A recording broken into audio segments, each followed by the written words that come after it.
Welcome back to That Football Stats podcast. In this one, quite a packed episode. We're going to take a look at the England squad, the announcement, give some thoughts on that and some complaints as well. There's always complaints, isn't there, when there's an England squad announced?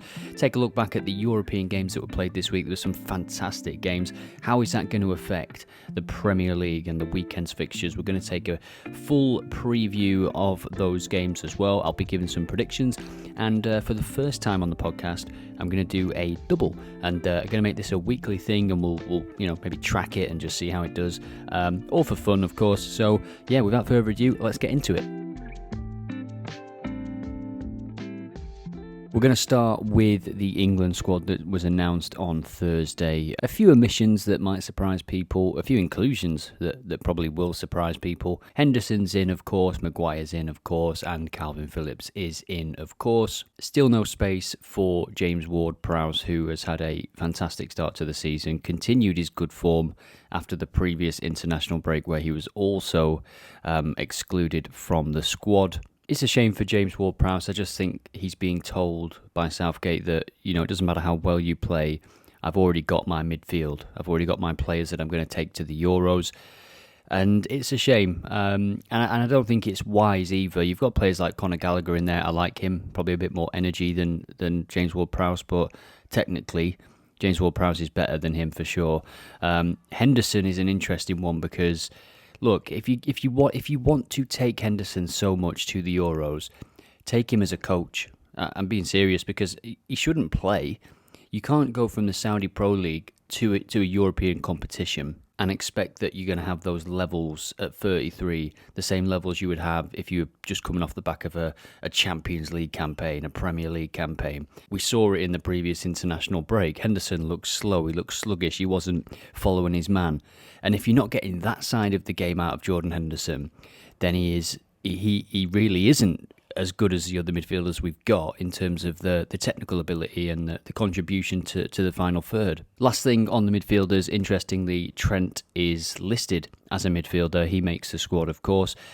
Bellingham's in there, Gallagher, Henderson, Calvin Phillips and Declan Rice. And, the Calvin Phillips thing, I get it, he's not playing. But to be fair, for the system that Southgate wants to play, Rice and Phillips sitting next to each other, Bellingham as the number 10, I'm really happy with that as an England fan, and maybe you can swap out Phillips and Alexander-Arnold depending on the type of opposition and the type of game we find ourselves in. Onto the forwards then, and Jarrod Bowen is in there, Phil Foden, Grealish, back from injury. No Ivan Toney, of course, still, but I do think just looking at these forwards now, I think the ones that we will take to the Euros, I don't think we'll see Nketiah, who is in this squad. Watkins is in the squad. I really do like his improvement under Unai Emery. I think he has got a great chance of going to the Euros with Harry Kane and Ivan Toney, depending on a couple of things, depending on how he comes back from his ban and whether or not he moves to a top club.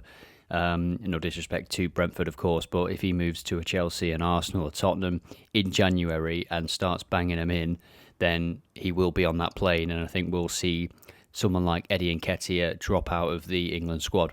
Just a final couple of things on the England team. I think players that are knocking on the door, Anthony Gordon in the last couple of weeks, he's pounding on the door, if we're being honest. And I think he will be on the plane if he continues this form. I think Southgate is kind of leaving him out on purpose, just not putting any pressure on him, letting him get on with his club football, because we know Southgate likes Gordon. He's part of the project. He's played for the under-17s, the under-21s. He's been there and done it, which is sort of a requirement, or it's certainly something that Southgate likes his players to have done. And a couple of other Newcastle players that are not in the team. Nick Pope had a tricky start to the season, but he has just conceded once in the last 6 games, including clean sheets against Milan and Manchester City. Played well against PSG as well.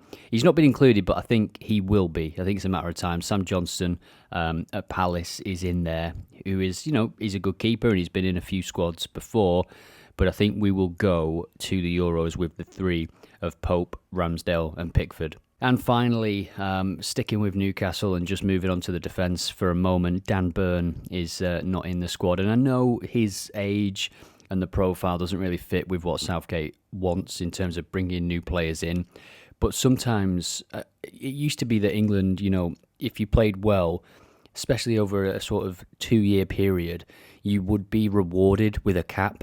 Watching Dan Burn against PSG the other night, he just deserves to play for England. Like, I think we've lost that part of playing for England now, where you can actually just achieve so much for your club and go on a rise, sort of like Vardy did, David Nugent, those kind of players. Like, I get it, they're not going to be permanent fixtures in the squad, but he does deserve the chance to play for England. He is one of the best defenders. Well, Newcastle has one of the best defences in the Premier League across the last sort of 18 months.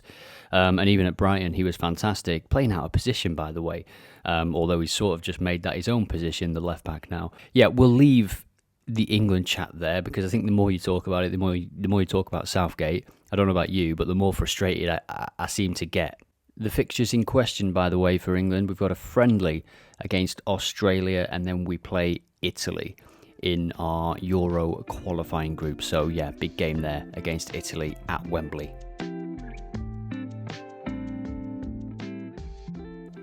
Now on to a quick review of the Champions League fixtures. Interestingly, BTTS landing in all but 2 Champions League games on the Tuesday. It was Tuesday that saw Copenhagen come so close to a historic victory. Lens did get their historic victory at home to Arsenal. And Lens, a few people writing them off. That's just 2 defeats in 2023 at home for them. So I think Arteta knew that it was going to be a tough game. He said as much after the game. And if you looked at the probability model for all of these fixtures, there was no standout sort of 60-70%. And the games really did play out that way. I mean, Man United, what can we say? We'll get onto them. They host Brentford this weekend. Big game for them. Big game for Erik ten Hag. Inter Milan doing the business against Benfica. They could have scored more goals. Celtic losing at home on the following day, and late drama in that game. It was 1-1. Celtic had a goal ruled out for VAR, and then Lazio go up the other end, and Pedro, remember him, scored a looping header. The keeper potentially should have done a lot better with that one. Also on the Wednesday, Newcastle, first Champions League home game in 20 years, and what an atmosphere it was. I think they can go far in this competition. I said it at the start of the season when the groups were drawn. Even, group of death, some people called it. But if you look at Eddie Howe, these little tactical battles, the one-off games, he is very, very good at it. I think he'd make a fantastic England manager just because of the knockout nature of international football. He's more than capable of setting up a team to go away from home and get a 0-0. But he's also able to transmit to the players that is okay. Look, they were lucky in Milan, but they still came away with the point, thanks to Nick Pope and the defence. City got a win thanks to Doku coming off the bench, scored 1, assisted 1, another fantastic goal from Julian Alvarez. Kept him in my fantasy team, so hopefully he starts hitting them in the Premier League as well. So in terms of the English clubs, it's going to be tough, I think, for Man United to progress from that group. Whether they finish bottom or whether they fall back into the Europa League is another question. But Galatasaray at home, just think of the away game. Galatasaray away is going to be such a difficult game. Nobody wants to go there. Newcastle, as I said, I think they'll qualify because it's such an advantage playing at St James's Park when the atmosphere is like that, and if they can go away to these places, go away to Dortmund, get a point or just nick a win, which I think they're more than capable of doing, and then bring these teams back to St James's, and it's a different ball game altogether. And we've seen it, haven't we, with Liverpool in the past. Doesn't matter what that first leg result is, because if the second leg is at Anfield, you're in for a hell of a night. On to the football this weekend then, and I'm actually going to start with a championship game that I just wanted to talk about for a little while, because Sunderland hosting Middlesbrough. Obviously a heated rivalry, this one. 10 games played in the championship now. Sunderland just 1 defeat in the last 8 games, and that was at home to Cardiff. Bit of a surprise result for Middlesbrough. I think the last time I mentioned them on the podcast, they were 23rd. They had 1 point. They started the season with no victories in the opening 7 games. They are now unbeaten in 4 games, scoring 2 or more goals in the last 3 games. They beat Watford 3-2 away. They've beaten Cardiff. They've beaten Southampton, and they drew with Sheffield Wednesday, which at the time, that was the start of the unbeaten run. At the time, that just looked like two teams that couldn't, play football, just getting a draw against each other. Sheffield Wednesday have since sacked their manager, and Neil Warnock is being touted, and he once said that he wanted to sort of ruin Sheffield Wednesday. So on the one hand, he did an amazing job last year with Huddersfield, keeping them up when they looked dead and buried. But on the other hand, he's got that affinity with Sheffield United, so it'd be interesting to see. He is one of the favourites for the job. That's why I mention it. I don't think he's going to be in the dugout or even get the job by the time these games come around. But interestingly enough, it is Sheffield Wednesday hosting Huddersfield on Saturday at 3 p.m. The Sunderland-Middlesbrough game is 12:30. Massive game, massive derby. I think I will watch that one as opposed to the Tottenham game, and that will be a nice segue into the Premier League. So the early kickoff is Luton hosting Spurs. Luton looking for what would be a second win of the season.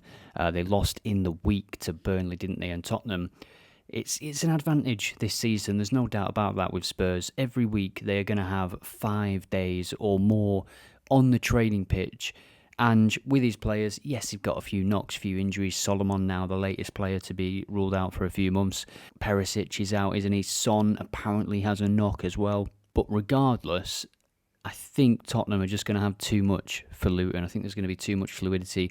Interestingly, both of these teams have seen BTTS landing in 71% of all games this season, and the same is true for over 2.5 goals as well for both of these teams. BTTS has landed in the last 4 games for Tottenham, but I would not put any money on that in this game. I can see a 3-0 here. On to the 3 o'clock games, and we'll start with Fulham versus Sheffield United, 13th hosting bottom of the league, 0.14 points per game for Sheffield United, winless as things stand. They've not scored in the last couple of games, 2-0 away at West Ham. That was the chance, wasn't it, for them to bounce back from the 8-0 drumming that they had at the hands of Newcastle. Before the Newcastle game, they did score in 4 games on the bounce, including games against City, against Spurs, and those were close games, but the last couple, the confidence seems to be shot. This is a big game for Sheffield United. It's a big game for Heckingbottom because you can lose to Newcastle and you can lose away at West Ham. I guess given what West Ham achieved last season, it's not an easy game. They spent money. They've got good players.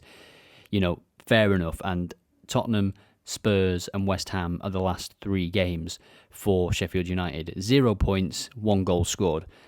Now is the time, and this is the game to show what you're about. Away at Fulham, a team that you would possibly expect to be struggling this season. I think Fulham have probably regressed a little bit, given that they sold Mitrovic. I don't think they've replaced Mitrovic at all, so they could potentially struggle for goals. They have failed to score in the last couple of games against Palace and Chelsea. Didn't really offer much against Chelsea. It was quite a good performance from Chelsea, to be fair. But at home so far for Fulham, the only goal they've scored is a goal against Luton Town in what was a 1-0 victory, 3-0 defeat to Brentford, and a 2-0 defeat to Chelsea. Cards could be the play in this game. Both teams have received a card in every single game they've played, so 7 out of 7 so far. And I think Sheffield United will be desperate to get something from this game. I do think they'll score, but I just struggle to see them winning a game of football. I could see a 1-1 or a 2-1 to Fulham in this game. The next 3 p.m. is from Goodison Park. Everton hosting Bournemouth 16th against 19th. But I do think these are 2 teams that we're going to see not exactly shoot up the table. But I think Bournemouth, if we just look at the games they've played so far, it's, the fixture computer, it's supposed to be random, isn't it? But it's given them a horrible run. They've played West Ham, Liverpool, Tottenham, Brentford, Chelsea, Brighton and Arsenal. That is a really, really unfortunate run of games, and now they finally get the chance to play someone that might be in and around them in the table, and it is away from home, and it is against an Everton team that have maybe turned things around a little bit. They got a win in the cup, didn't they? And then they won away at Brentford in true Everton style. They followed the win away at Brentford with a home defeat to Luton, offering Luton the chance for a first victory of the season, a first ever Premier League victory. Something that stands out for me in this game is the goals conceded in the first half. So both of these teams across all games are averaging 1 goal conceded in the first 45 minutes. Now, when you're looking at the data for Bournemouth, you've got to factor in the teams that they've played. So you might want to just weigh that a little bit differently, given that they are playing Everton in this game, who have not been the most prolific of teams in recent times. And whilst Everton have failed to score in 57% of games so far, they have not played out a 0-0, whilst Bournemouth have. No clean sheet for Everton, and if you look at the home games, they played Fulham, Wolves, Arsenal and Luton. Fair enough, Arsenal, that was a tight game. They're defending well. I mean, there's 3 of those defeats were all 1-0, and I think the Luton game, they try and maybe play a little bit differently, and they concede 2. So Dicey's having a bit of trouble finding that balance, I think, because they're just simply not scoring enough goals. But at the same time, they've got no clean sheets yet in 7 games. So it's a strange one, isn't it? Because with Everton, you always think, oh, this is the game. This is the game that they're going to just, get that 2-0 home victory. Luton, this is the game. They're going to turn it on, and it just doesn't happen. And I think I don't think they'll go down, Everton, but I just think they'll be very, very inconsistent this season. Stay tuned to the end as well for the double. Got a few options as I look through these games. I'm looking through the Championship and League One as well to see if there's any value there. I'm looking at Plymouth potentially at home again against Swansea. Very good home team. They did lose in midweek though, Plymouth. So yeah, we'll have a look at that towards the end of the podcast. Another 3 o'clock game is Burnley hosting Chelsea. 2 teams that have struggled for goals this season. Burnley averaging 0.86 per game, and Chelsea now averaging 1 goal per game after that 2-0 victory at Fulham. I think Chelsea, I've said it many times, the underlying data is good.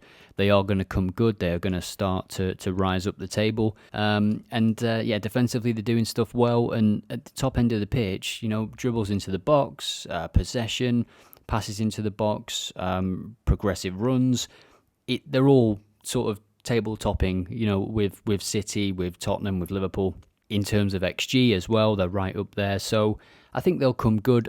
Burnley, incidentally, haven't played out a 0-0 yet this season. They haven't kept a clean sheet this season. I quite like the look of a first half goal in this. Of course, the odds for that are never great. But if you look at the results for Burnley, they've been losing, in fact, in 71% of games by half time. But in every game, there has been a first half goal. So 2-0 down. If we look at the home games first, 2-0 down at half time to Man City, 2-0 down to Aston Villa, 2-1 down at half time to Spurs, and 1-0 down at half time. I think that was right on half time, wasn't it? The Manchester United goal. So they've had a tough run, actually, if you think about it. They've played City, Villa, Spurs, United, and now they welcome Chelsea. I think you've got to say, there are a few teams at the bottom of the league that they've had a very, very difficult run of games, and it's whether they can turn it round. The problem is with those teams that are struggling, that have had a easy run or are not so difficult. Certainly not as difficult as Bournemouth and as Burnley have had so far. So you might want to set an alert for that game on the first half goal. Let's take a look at Chelsea then. Chelsea, of course, were 2-0 up at half-time in that Fulham game. Now, have they turned a corner? Will they bring that same sort of performance? It's difficult to say because that was just the second win of the season. Away from home, they lost to West Ham, they drew at Bournemouth, and then they beat Fulham. So for Chelsea, looking at their games, actually, they've not really had a difficult run at all. They started with Liverpool at home, then they played West Ham, Luton, Forest, Bournemouth, Villa and Fulham. Their run in the next month or two is very difficult, so it's going to be a testing time for Chelsea. So that makes this game all the more important, as was the Fulham game on Monday as well. So I think we could see a narrow victory. Will the trend continue in terms of first half goals? It's 1.33, of course. 2.25 for the first half result in terms of Chelsea going into the break in the lead. Highest scoring half to be the first half, 3.1. I'll probably set an alert for that and just see how the game started. Next up, another 3 o'clock kickoff. So we've got 4 games kicking off at 3 p.m. on the Saturday. Manchester United hosting Brentford. This is a massive game for Manchester United, and I think for Erik ten Hag. They have now lost 6 of the opening 10 games of the season. I don't care, what's happening at the top end of the club, to be honest. As a Man United manager, that's not good enough. And there's only so long that can go on for. And you've got to look at the teams that they're losing to as well, and like the sort of performances, and even some of the victories. The opening day against Wolves, that 1-0, I mean, the performance was dreadful. The Forest game at home, where they won, they got a penalty, and Forest got a person sent off, like that again, it was an abysmal performance. And if you look at the Burnley game a couple of weeks ago, Burnley had like 60% possession.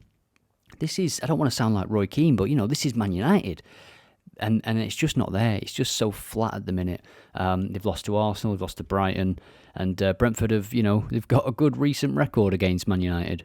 A draw and a victory for Brentford in the last 5 games. So, yeah, I'd say good record in terms of, where Brentford are. Not an amazing record, of course. The previous game was a 1-0 victory to Man United. That was a previous home game. If we look at Brentford's form, suddenly, this is interesting with some teams, when they go unbeaten, suddenly a few defeats or a couple of defeats in Brentford's case, and it looks like, are they actually doing that well? So they started the season unbeaten in 4.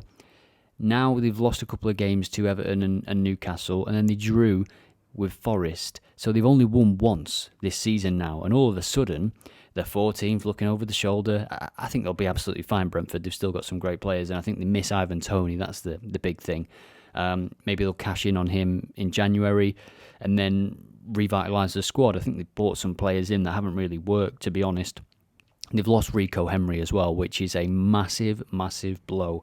Not just for Brentford, but for him. I think he could have been potentially pushing for the England squad, because Chilwell was injured, Luke Shaw's injured.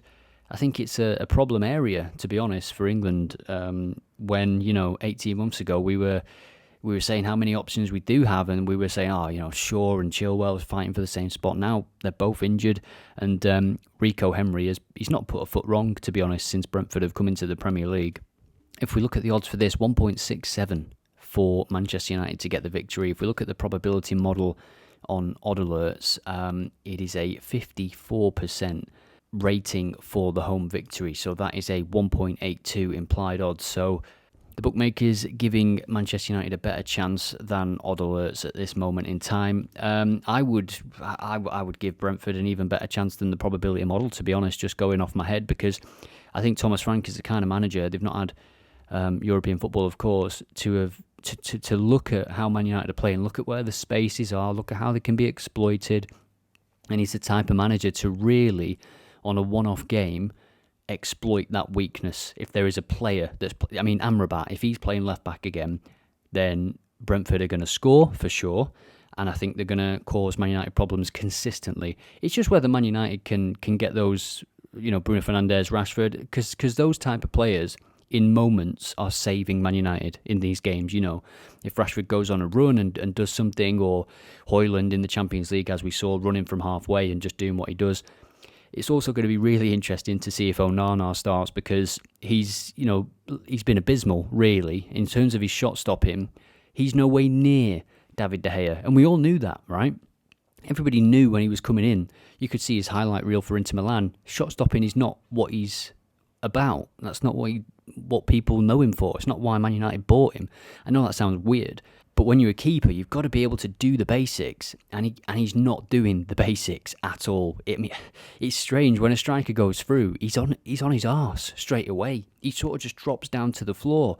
And again, Thomas Frank, I think he's the type of manager that he will have been going into detail with his players for this game, and I have confidence in Brentford, which is strange to say. A team like Brentford coming to Man United, but the way United are playing at the moment, they might scab a win, but in terms of performance, it's just not there.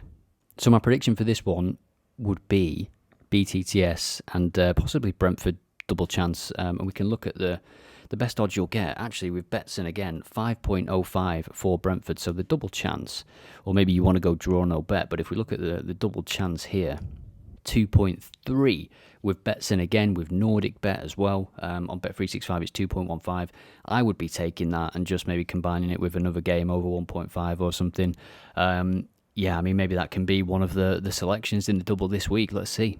And the final game on Saturday is not not the most glamorous of ties. Crystal Palace hosting Nottingham Forest, 9th against 12th, represents a very good start for both of these teams, if we're being honest, given the teams above them in the league. 1.57 points per game for Crystal Palace. BTTS, like a few teams in the league, BTTS landing in 71% of games so far. Now, of course, only 7 games played, so for Nottingham Forest, that represents 5 out of 7 games so far, including the last game against Brentford. That was a boring game.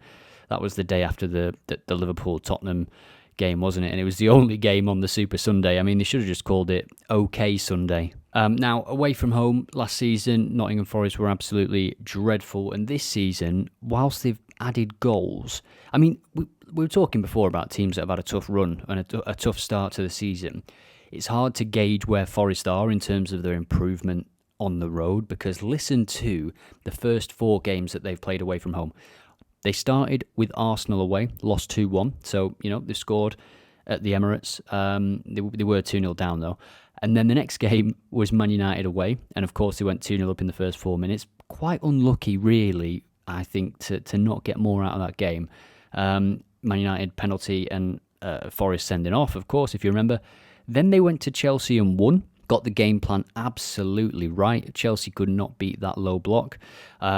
And then Man City away. So they've played Arsenal, United, Chelsea and City, and now they go to Palace. In a weird kind of way, I think both of these teams prefer that kind of away game, where they can adopt a low block and then break on teams. So I think this game could be an open game, interestingly, because both teams are going to be forced to almost play a different way. So that could be something to look out for. This one might go against the data a little bit. For Palace, I mean, there's no getting around it. They are not a prolific team at the minute. Henderson still out, Edouard still out, who started the season well. Elise still out.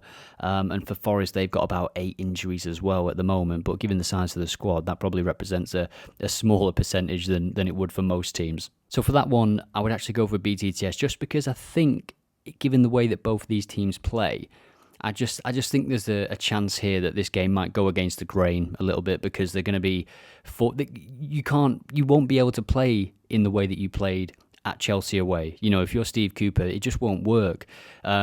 So they're going to have to adapt a little bit. And I think, if there's an early goal or something, I think we could see maybe like a 3-2 game here. So BTTS at 1.95 looks a pretty good option. Okay, so I talked about a double, and the first leg of the double is going to be BTTS in Plymouth-Swansea.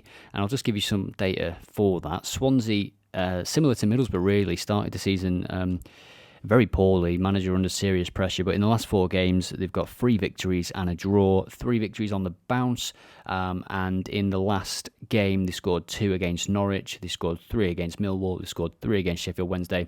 They now travel to Plymouth, who they've still got a great home record. They did lose in the midweek though to Millwall, so I'm kind of expecting them to bounce back. Up until then, they had scored in every home game, including a 6-2 victory the week before against Norwich City, so they've got it in their locker. Plymouth, over the course of the last sort of 365 days, they're one of the best home teams in the country, and you would expect them to want to put that defeat right this weekend. So I'm actually going to go with BTTS again. It's going to be a BTTS double, this one, in Manchester United Brentford. Brentford, of course, not getting the victories that maybe their performances deserve at times, but I just think they're going to be so well set up to attack those weaknesses of Man United in this game. I think they will score. I'm so confident that Brentford will score, given how poor Man United have been in the last few games, given the fact that they've been playing in Europe as well. They're under intense pressure, and they've got issues at the back. I mean, they've got injuries as well. They've got an out-of-form keeper. Their second-choice keeper has never played a game in the Premier League. Is a young keeper been brought in from Turkey? Even putting him in would be a risk, because then there would be serious pressure on him. So it's a BTTS double then, 1.7 for the Man United game, and 1.57 was it for the Plymouth game. And best of luck if you're following along. And I hope you enjoyed this one. It was a bit of a long one. I've rambled. Those are just the Saturday games for the Premier League. I think if I did the Sunday games as well, which, to be fair, it's a good billing, but we'd be here all week.